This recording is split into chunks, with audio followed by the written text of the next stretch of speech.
It's 6:30 in the morning and I'm at Iron Fist Gym, Nkoroi, Ongata Rongai. We're going in for a cardio session, so come with me. My name is Caroline Chepchirchir, a victim and a survivor from a road accident. It's been a tough journey, but I have never given up. I gym, I run, and have fun like a normal person, even with a fixation in my leg. Here is my story.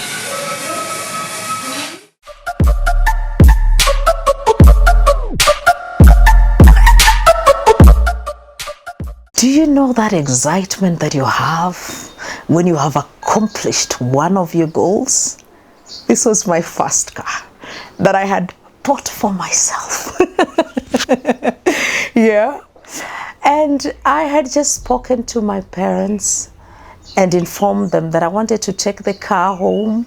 Being the first daughter, you're like, Mom, Dad, let me come and drive so that my fellow siblings can also follow. It's just our normal African thing. It was rainy. I like traveling very early in the morning. And so I had fueled at Total petrol station, then was driving down to Hashi to put pressure on my tires since Total didn't have. And as I was driving towards the lower side of Ongata Rongai, a loud bang! Road accident. And I was in one of the vehicles. I was one of the drivers. I saw this oncoming vehicle. It drove to my side of the road. And within a minute, I was forced to react. And therefore, to save my life, I swerved off. And that is when it happened.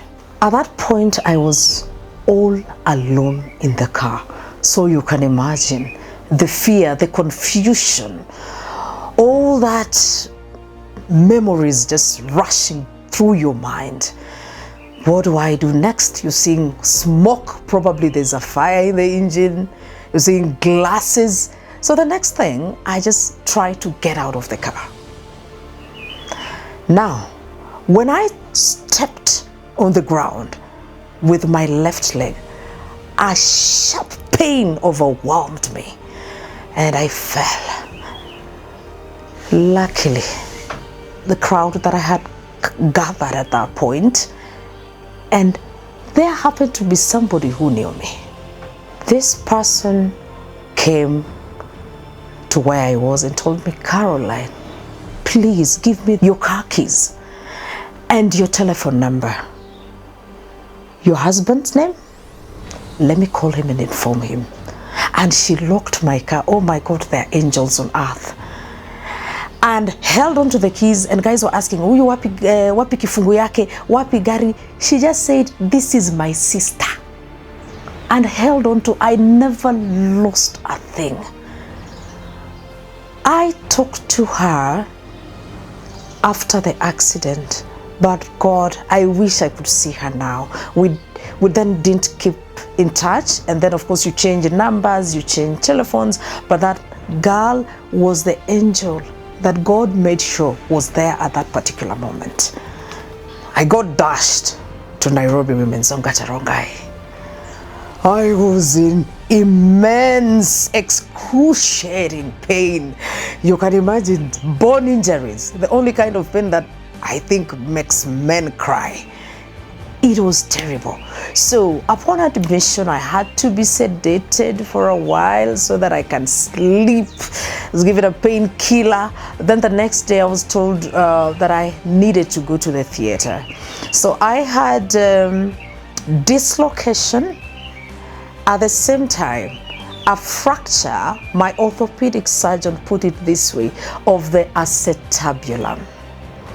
So I was taken into theater the next morning for an almost 8-9 hour operation. Pretty much slept through. Then the story began. Thereafter, the recovery process was painful. Guys, your normal body, the way God made it, is beautiful. You can imagine introducing a foreign body in the name of 4 screws and 2 plates. I saw that on the x-ray, into your hip socket. It was painful. Oh God, it was so painful. At times, the painkillers had to be increased. The doses had to be increased. They had to go for, at some point, they injected with morphine because I was in immense pain. Day 1 was terrible. Week 1 was difficult. Week 2, it's not the kind of pain you would wish for anybody. And so now you can imagine there's pain. Of course, there's no movement because you're told there's a process to it. We have to, number 1, get you healed, then 2, teach you how to walk. So at this point, every basic activity that you used to do for yourself is being done by somebody else.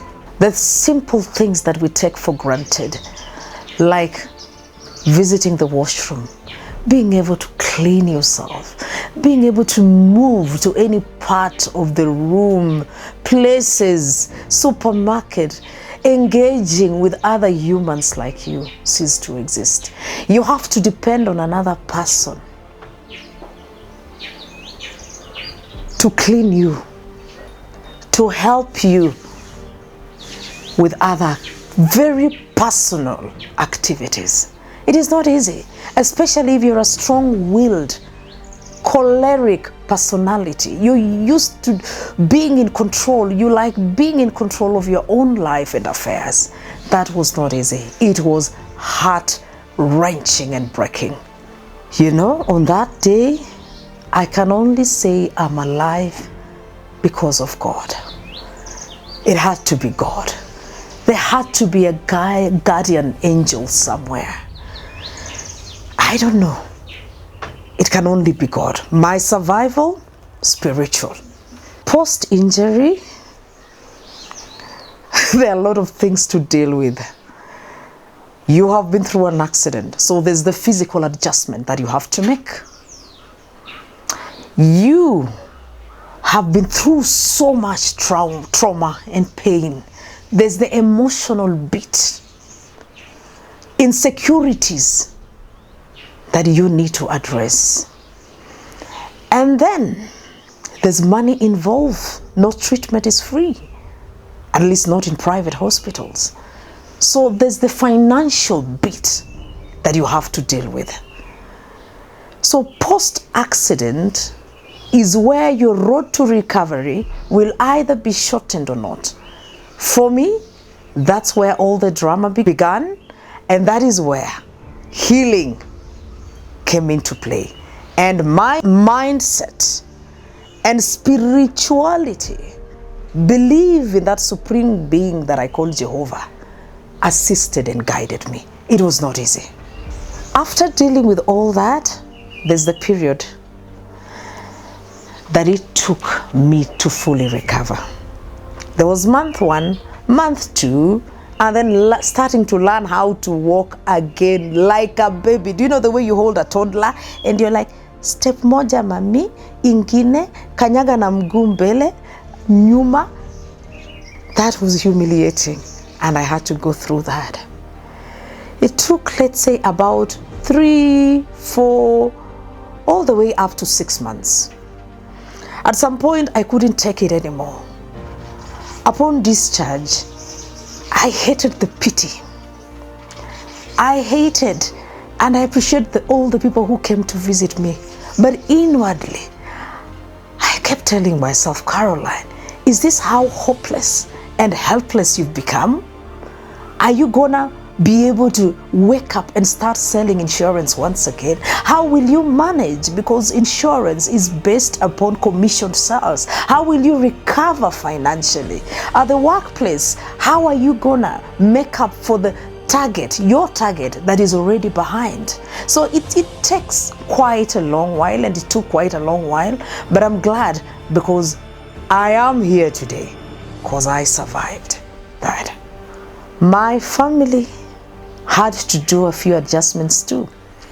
They're used to a very strong mommy, a very active mommy. Mommy wakes up at 4 o'clock, ensures they have their breakfast, goes to work, comes back home, ensures everybody has done their homework, they get cleaned. They usually say in two parents, there's one who will be more involved with the kids in terms of everyday activities. That was me. So you can imagine now my daughter has to be the one taking care of me. At that point was 8, 9, 10-year-old daughter had to take of me. I had a second-born child who was like, at that point, 2.5 years. So they are all depending on you. It wasn't easy. They used to cry sometimes, and you wish you could just reach out to them and carry them, play with them, laugh with them, take them to the bus stop, pick their clothes. But at that point, you can't do that.